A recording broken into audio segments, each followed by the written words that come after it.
सुल्तानपुर पहुंचे शायर इमरान प्रतापगढ़ी। केंद्र की मोदी सरकार पर भड़के इमरान, पीएम मोदी की चौकीदारी पर उठाए सवाल। नोटबंदी में हुई 125 लोगों की मौत। देश के जाने माने मशहूर शायर और कांग्रेस प्रत्याशी इमरान प्रतापगढ़ी सुल्तानपुर पहुंचे।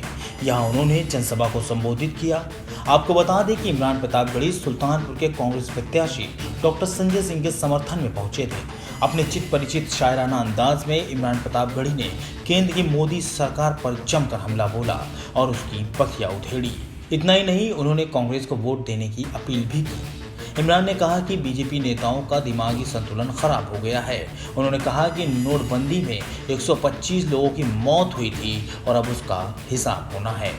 दिल्ली की गद्दी पर बैठा हुआ एक शख्स अपनी सनक के चक्कर में, तानाशाही के चक्कर में कभी मुल्क को नोटबंदी का तोहफा देता है और माओ बहनों के पल्लू तक में बांध करके छुपा के रखे गए पैसे, बच्चों के गुल्लक तक में छुपा करके रखे गए पैसों को अपनी एक सनक में, एक झटके में कागज का टुकड़ा घोषित कर देता है और आप देखते रह जाते हैं। और आपको तोहफे में बैंकों की लाइनें मिलती हैं, एटीएम की लाइन मिलती है और 125 से ज्यादा मौतें होती हैं, लेकिन देश चुप रहता है।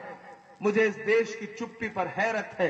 मुझे हैरत है इस देश की उस चुप्पी पर कि व्यापारी वर्ग जो सबसे बड़ा वोट बैंक था भारतीय जनता पार्टी का, उसे तोहफे में नरेंद्र मोदी कुछ देते हैं तो जीएसटी का तोहफा देते हैं, उसके कारोबार को चौपट कर देते हैं, लेकिन देश चुप रहता है। मुझे देश की चुप्पी पर हैरत है।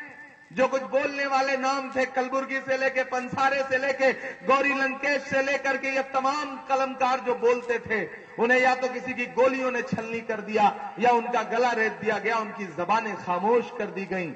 धमकियां हम जैसे लोगों को भी मिलती रहीं कि चुप हो जाओ, खामोश हो जाओ, मत बोलो, लेकिन हम आपकी दुआओं के भरोसे कहते रहे कि जो कहते हैं इस आंधी में पर ना तोला जाएगा, जो इस बात पे खुश है हमसे लब ना खोला जाएगा, उनसे कहो हम तूफानों से डरने वाले लोग नहीं, कातिल को मरते दम तक कातिल ही बोला जाएगा। हम न डरे, हम न झुके, हम न रुके, हमने आपकी आवाज बुलंद की, लेकिन कभी कभी हम जैसे लोगों को यह महसूस होता है कि दिल्ली की गद्दी पर बैठे हुए लोग इतने निरंकुश कैसे हो जाते हैं कि उनके मन में जो आएगा बोलेंगे। जिस शहादत के नाम पर इस मुल्क में इस्तीफे हुआ करते थे, किसी एक सैनिक का जनाजा उठता था तो पूरा मुल्क गुस्से में उबल करके सियासी लोगों से और इस देश की संसद से सवाल पूछने लगता था।